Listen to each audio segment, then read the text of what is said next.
Hey guys, it's Miss Weber. Happy spring break.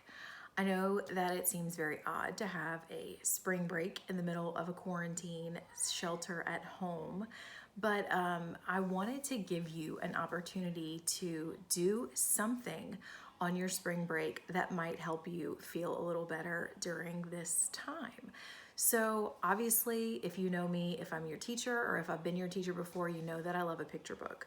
But all of my favorite picture books are at school, so I'm really discovering new favorite picture books in the books that my daughter Vivian has on her bookshelf. And I just came across this book by Daniel Kirk called 10 Thank You Letters. And this book is really interesting because the two characters inside the book that you're going to meet in a second are working really hard to write thank you letters. And fun fact, if you didn't already know, April is National Letter Writing Month. So I wanted to read this book to you. When you listen, I want you to think about the ways that these characters are writing their letters, okay? So 10 Thank You Letters by Daniel Kirk. Ring, ring. Hello, Rabbit. Hello, Pig. Want to play? Sure, but first I'm writing a thank you letter to my grandma. She got me this sweater for my birthday. Nice. Hey, I want to thank my grandma too. Can I borrow a piece of paper, Pig? And a pencil? Sure, Rabbit. Dear Grandma, thank you for the marshmallow cake you always bake for my birthday. Love, Rabbit. Well, that was pretty short and sweet, but I want you to think about the words that Rabbit's using. He's being super specific about the things that he's grateful his grandmother did for him. So he's thanking her for a marshmallow cake that she always bakes. That's one way to do it. Okay, Pig, I'm done with my letter. How about you? Not yet, Rabbit. I'm telling my grandma about the weather. But it's a thank you letter. Why tell her about the weather? I don't know, Rabbit. It's just the way I do it. Whoa, I just thought of someone else who deserves a big thank you. Can I borrow another piece of paper? And an envelope? And a stamp too? Dear Madam President, thanks for doing a ducky job.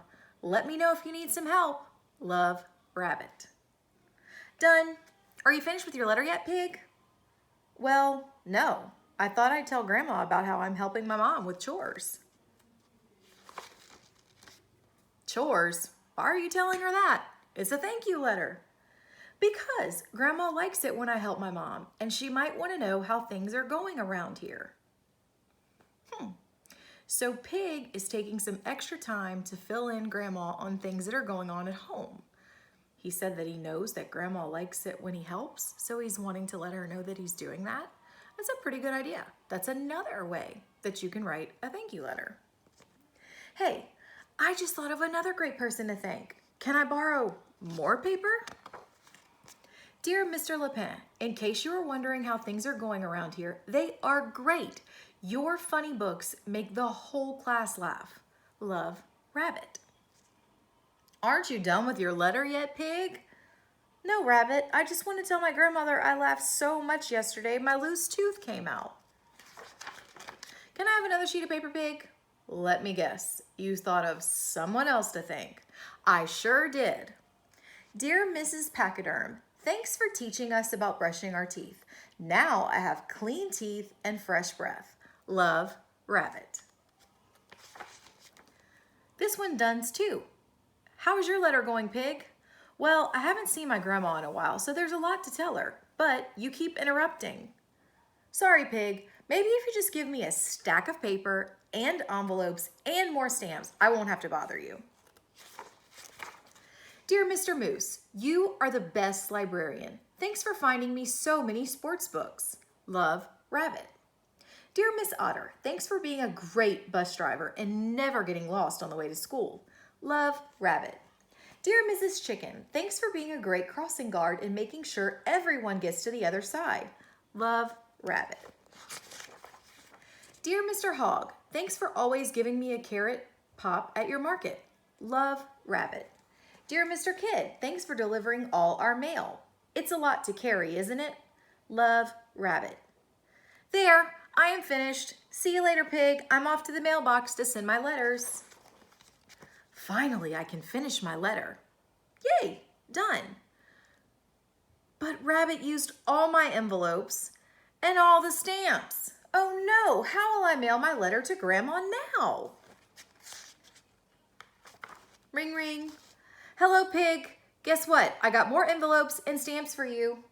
And I wrote one more thank you letter. I thought I'd deliver it myself. Here.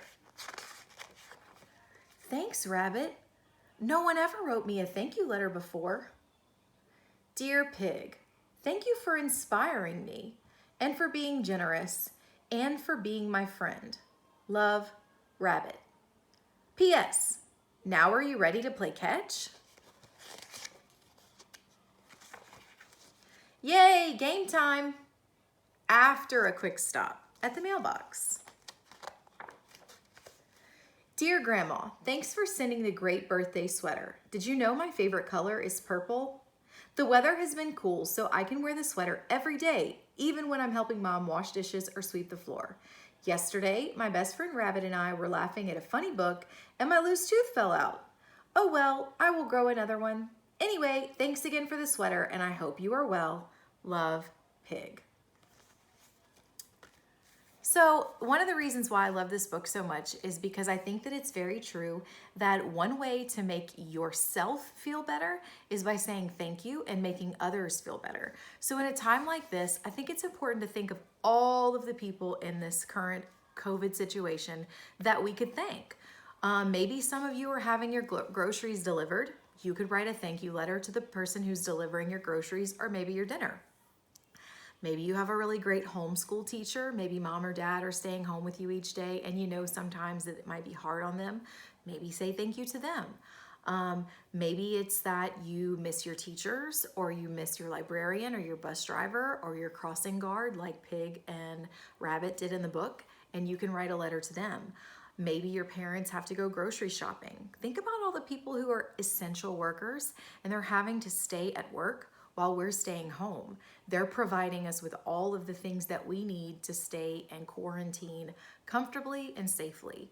And then lastly, gosh, all of the people who are working in the healthcare industry right now, doctors, nurses, the custodians and janitors that are keeping our hospitals clean, therapists who are helping all of those who are recovering from this virus. So I want you to really think this week long and hard about ways that you can write thank you letters to those people around you who you feel are deserving of your gratitude.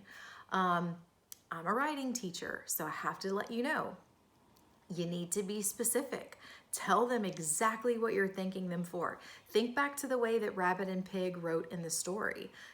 They were always very specific in the way that they thanked other people. And then lastly, I want you to think about maybe a creative way to express yourself artistically. Do you want to make a card that you fold in half and you put a lot of color and drawings on? Do you want to write a very standard letter on loose leaf paper with a pencil? Maybe you want to type it and add images from a Google search. I have some kids who like to make really fun pop-up cards. Some students in my class like to add things that make other parts of the card come to life. So no matter how you do it, my challenge for you on this spring break is to write thank you letters or thank you cards to those people who are making your days better. And I think what you'll find at the end of the day is that it's going to make you feel better. So happy spring break, and I hope to see you soon. Lots of love and lots of hugs. Bye.